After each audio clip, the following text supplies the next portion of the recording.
your daily New York Mets podcast. Part of the Locked On Podcast Network, your team every day.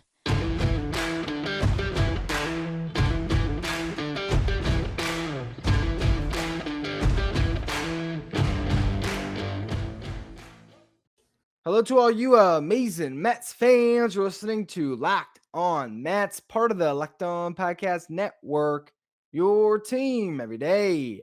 Thanks for making Locked On Mets your first listen every day. And remember, Locked On Mets is free and available on all platforms, including YouTube.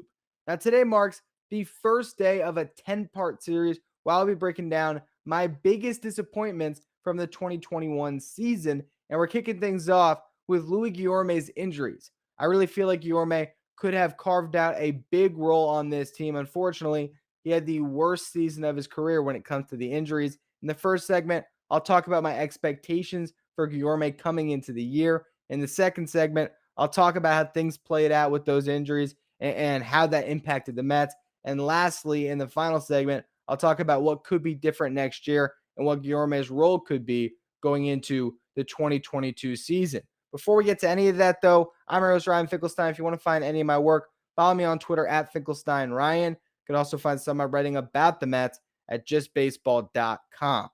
Now, going into the year, Luis Guillorme had a clear role for me, and that was to be that first infielder that would fill in when someone went down. And also, I was hoping he'd get a good amount of playing time at third base. If you remember at the start of the year, there was no Javi Baez. So you knew Lindor was at short. You knew Pete Alonso was at first. Jeff McNeil was supposed to be the everyday second baseman. And third base was pretty wide open for Guillorme to get some playing time, for J.D. Davis to get a lot of playing time. At least that was the plan at the start, that he would probably be your de facto starting third baseman. And then Jonathan Villar was a big question mark. And one of the reasons I didn't like the Villar signing back in the offseason, of course, this has been a running storyline throughout Locked On Mets this year, because I was not a big fan of Villar. I criticized him a lot, and he won me over. And then that's been something we've talked about a bunch.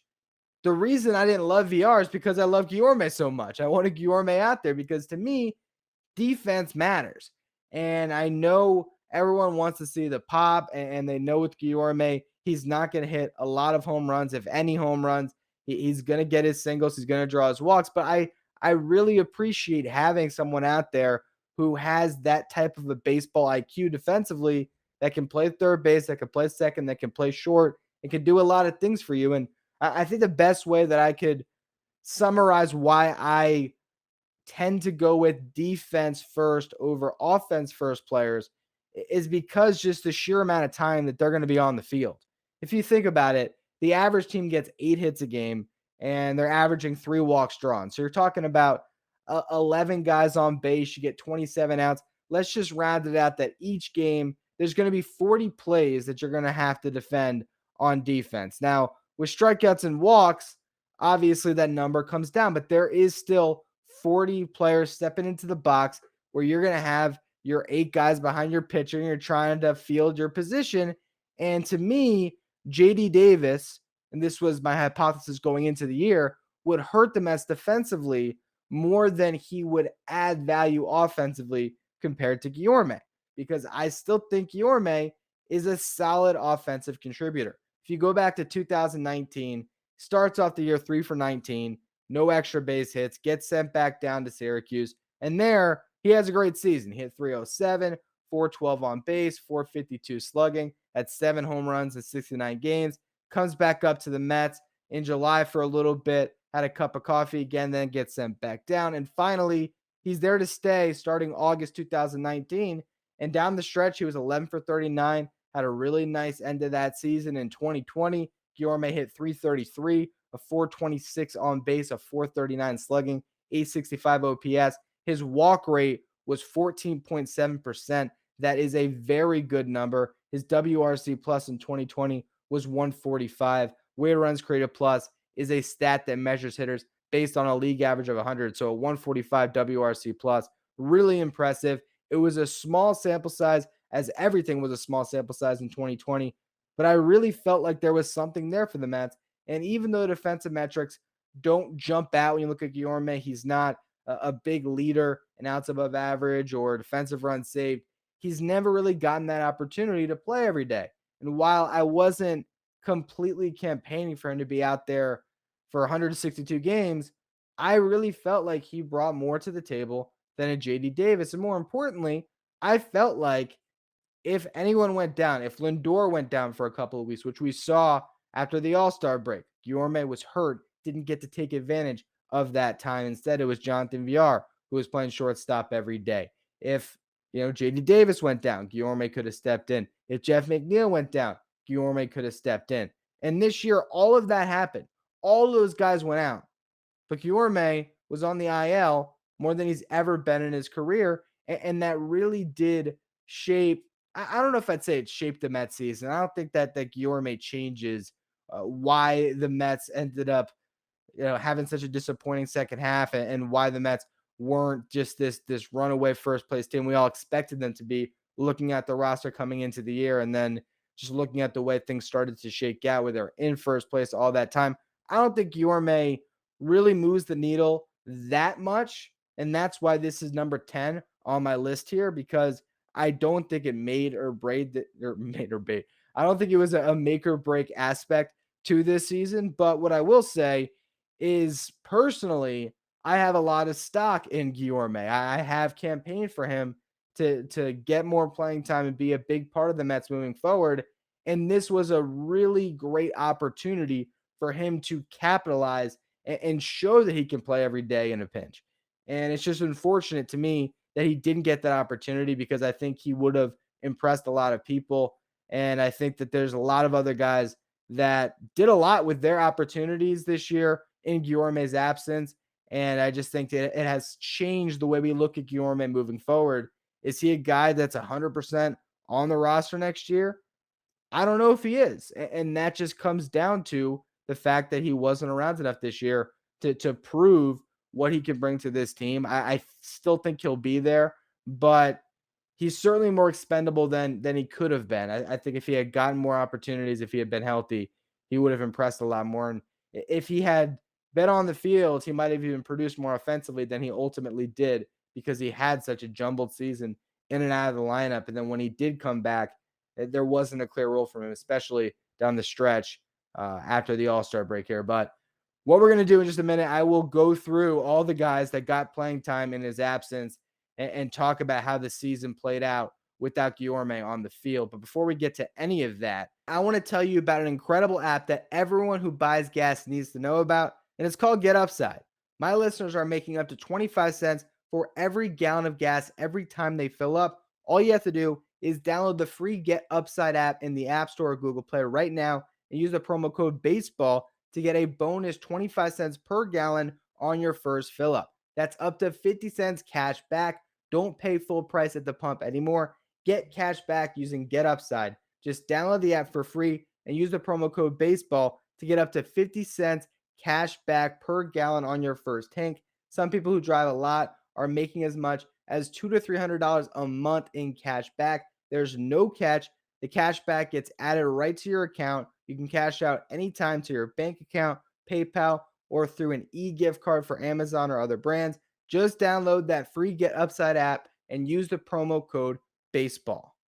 So this year, Luis Guillorme still had a pretty decent offensive season. I know it's not over yet, but let's be honest, we are basically pretending like the Mets season is over throughout the rest of this week. And actually, a quick fact that Anthony DiComo put out there that I thought I mentioned on the show. The Mets have now set an MLB record for the most games held in first place in a season where they end up finishing with a losing record. So how about that? Just the Mets out here making bad history. It's an annual tradition like no other to see the Mets set these stats that just make you a little embarrassed. But getting back to our main topic of the day, Luis Guillorme. He hit 270 this year, or he's hitting 270 right now. 383 on base, 317 slugging, a even 700 OPS. His WRC plus is 104. His walk rate even better this year at 15.3%, and he's cut down the strikeouts. Last year, strikeout rate over 25%. This year, down to 14%. He doesn't have pop, but if you have that strikeout rate where it is right now at 14%, or even lower than that if the plate discipline continues to improve and your walk rate is where it's at, this is a player that can have a great impact on a good team. He has much more function as a player on a good team than on a bad team because Guillorme is not going to carry you through these stretches where the offense isn't hitting. But as one cog in a competent lineup, he has immense value because he can pass the baton to the next guy. He could be standing on first base when somebody else hits the home run. There is a lot of value in guys that get on base. What do we talk about in Moneyball? The great line with Brad Pitt where he's got the pen and all he says is, "Thank you. All that matters is getting on base." That's what Guillorme does. He gets on base. And a 383 on base percentage is a good season for Guillorme. I just wonder what it could have been had he played a full year. How many more runs would he have scored? Would he have hit for a little bit more pop if he had been in a consistent rhythm offensively? He was just hurt so much. He had that oblique strain in the beginning of the year. It's arguably the worst injury for a position player. We saw Francisco Lindor have the same injury after the All-Star break. Not only does it knock you out of the lineup for a long time, it's tough to rehab from because if you start too soon, you can re-aggravate it. Once you get back, it's hard to trust that oblique and let things fire, especially for someone like Guillorme who really needs everything working to get as much pop as possible anyway. So it wouldn't surprise me if that oblique injury is still impacting the way he swung the bat this year. And the reason he's had even less power than usual, less doubles, he's just been singles and walks. And that's fine. But I really think that injury hurt him throughout the entirety of the season. And more importantly, it cost him 8 weeks at the beginning of the year where the Mets desperately could have used him, where guys like Wilfredo Tovar were getting playing time, 11 games. Travis Blankenhorn played 23 games this year. Brandon Drury played 51 games. Jose Peraza, 58 games. And of course, Jonathan Villar played 135 games. There was a lot of playing time available to Guillorme had he been healthy.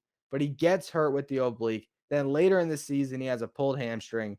And you look, and he's missed all of May this year. He missed all of August this year, missed parts of April, June, and September. Just wasn't around. And it's really been a tough pill to swallow for him because this hasn't been a big narrative throughout his career. If you look at his seasons in the minors, the first 2 years he's playing rookie ball, so it's not a full season. They're not playing over 100 games. 2015, his first year in a full season league in low A. And since then, he's played over 100 games every year except for the fluky 2020 season where no one played over 100 games. So this is someone who's been durable. He's been a gamer that'll go out and play every day in the minors. And he was learning how to contribute as a bench player. And I really do think if you go back and you look at what he's done from the second half of 2019 through now, he's proven that he can be that guy that can come off the bench and be that first man up for all those spots. And even in a pinch, if you had to start him, if the Mets had a team next year, let's just say that Javi Baez does not come back. Luis Guillorme could still have a very big role in the way that the Mets shape their team. I still believe that he is a player that could start on a good team if the other guys around him are hitting for pop and his on-base prowess can be a little bit more of a net positive. And that's what we're going to talk about in just a minute. I want to get into what the Mets are going to look like next year and how Guillorme could factor into those plans. All eyes are on the gridiron as teams are back for another football season. And as always, BetOnline is your number one spot for all the pro and college football action this season. With a new updated site and interface, there's even more odds, props, and contests available at betonline.ag, which continues to be your number one source for everything football.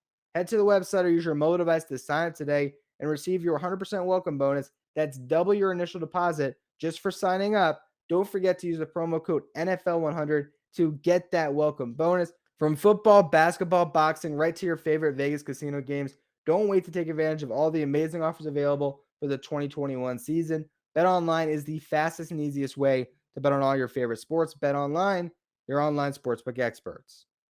One reason to repair and maintain your cars is to save money. So why would you choose to spend 30%, 50%, maybe even 100% more for the exact same auto parts at a chain store or new car dealership when you can just go to rockauto.com, a family business that's been serving auto parts to customers online for 20 years. They have everything you could want, from engine control modules to brake parts, tail lamps, motor oil, even new carpet. The rockauto.com catalog is unique and remarkably easy to navigate. Quickly see all the parts available for your vehicle and then choose the brand, specifications, and prices you prefer. Go to rockauto.com right now, see all the parts available for your car or truck. Right Locked On in there "How'd you hear about us" box, so they know that we sent you. Amazing selection, reliable low prices, all the parts your car will ever need.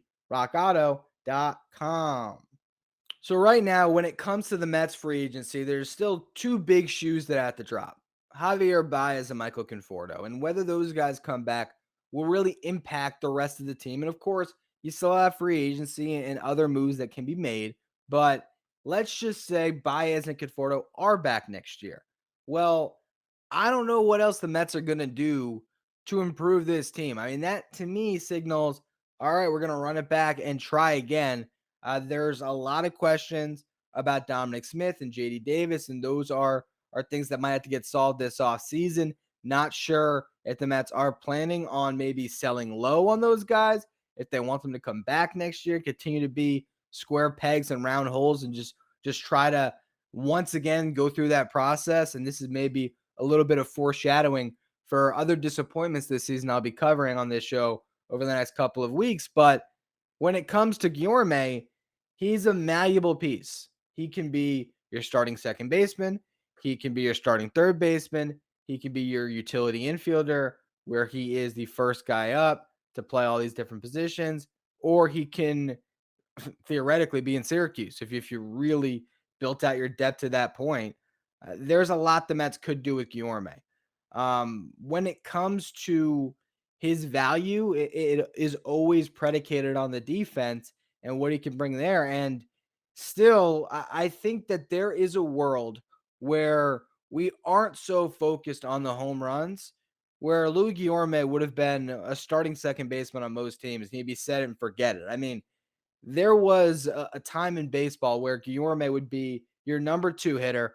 His job would be to move that leadoff man over, play small ball, get on base, put some runners on the pond for your big sluggers in the 3 and 4 spot. Now, the two hitter in a lineup is the big, kahuna, the best bat that you have. And a guy like Guillorme hits eighth. Now, there's still value in what Guillorme can provide, batting eighth in a National League lineup, to be able to clear the pitcher spot, to get on base, and do all the things that Guillorme does very well. I really do think that in a good lineup, Guillorme still has a lot of value for that ability to get on base and score runs. He's not the fastest guy in the world, but he is a smart baseball player that does things the right way, both offensively and defensively, and there's value in that. If the Mets decide to bring this same team back, right? I think Michael Conforto is your starting right fielder, Nimmo's in center. I think Jeff McNeil would remain in left field. When you look at the infield, I believe that Jonathan VR has a good chance to probably get a contract elsewhere where he's able to start every day. He proved that he could play on a winner when the Mets are in first place and contribute. So I think there's going to be some teams out there to look at VR as a cheaper option. He probably could get a better contract elsewhere. So if he's gone, that just leaves more of a role for Guillorme to fill. I think if they are keeping Baez, you're going to have Lindor and Baez up the middle. Third base remains a big question mark. I would hate to go into another season with JD Davis and Luis Guillorme as the only answer at third base. But what I would say is I don't think that's the case because of what's coming out the pipeline. When you have Brett Baty and you have Mark Vientos, you have a future waiting for you at third base and even potentially in left field. These are two hitters that are ranked very highly in the Just Baseball Top 100 prospect list that we talked about last week on Friday's Farm Report. These are guys that are middle of the order bats that have the chance to be promoted very early into next season. And Guillorme has a game that complements those bat first prospects very well, particularly Mark Vientos. If Vientos is the guy and he's basically just a supercharged version of JD Davis, it's basically the exact same dilemma, but you're maybe banking on Vientos to be a more consistent offensive performer than Davis. It's very similar to the position they're already in, unless Vientos really works hard on that defense over the offseason and proves to be better than Davis. Right now, though, you're talking about very similar player profiles, and Guillorme is still a guy that complements them well in his ability to be a defensive replacement late in games and really help the roster that way. I still think this is a guy that on the right team plays a huge role. I really believe that. I'm just not sure where the Mets are going. And let's just say you add a third baseman in free agency that can do a little bit of everything. You bring back Baez, or if Jeff McNeil is your second baseman. I mean, there's a lot of ways this can go. That infield can get crowded really quick. And if the infield becomes that crowded, the question is going to become, how much value does Guillorme bring, especially if you do have Lindor and Baez, and that shores up your defense with guys that you would hope are going to play 155 plus games. That also can make Guillorme less valuable. I don't think that he is the type of player that would be moved this offseason. I think he provides great insurance from the Mets, but the bottom line when it comes to the disappointment of this season for Guillorme, in my eyes, is just that this was his year to prove what he could do. And I don't think he's ever going to get that type of an opportunity again with the Mets. I just don't know if that much playing time is going to be available for him moving forward. And as he gets further along in his career, where minor league options aren't as plentiful, where free agency arises, you get to a point where a guy like Guillorme doesn't have as much of a stranglehold on a spot in the 40-man roster as they did previously. And it would be a very sad day for me if Guillorme was non-tendered at some point. And that's not completely out of the cards, even this offseason, depending on how they have to maneuver their 40-man roster. It's just one of those things that is not guaranteed. And again, I just feel like it was a wasted opportunity and just unfortunate that he didn't get that chance to prove himself this year, because I still am a believer, and I think he would have proved a lot of his doubters wrong. So that is the first on my list of disappointments for the Mets this season. It definitely gets a lot worse than this. This is the tip of the iceberg. Give you a taste of the format. Tomorrow, let's see what we got for you. Hold on. Tomorrow we are going to be talking about, I don't have this list memorized just yet, so you got to bear with me. Tomorrow we'll be talking about the evaporation of pitching depth. Mets came into this year thinking that they had all the pitching depth in the world, and that evaporated very quickly. So as always, thank you for listening, and thanks for making Locked On Mets your first listen every day. We'll be back tomorrow with that look at the pitching depth. And now for your second listen of the day, make sure you check out the Locked On Bets podcast hosted by your boy Q, handicapping expert Lee Sterling. Get daily picks, blowout specials, wrong team favorite picks, and Lee Sterling's lock of the day by following the Locked On Bets podcast, brought to you by BetOnline.ag, wherever you get podcasts.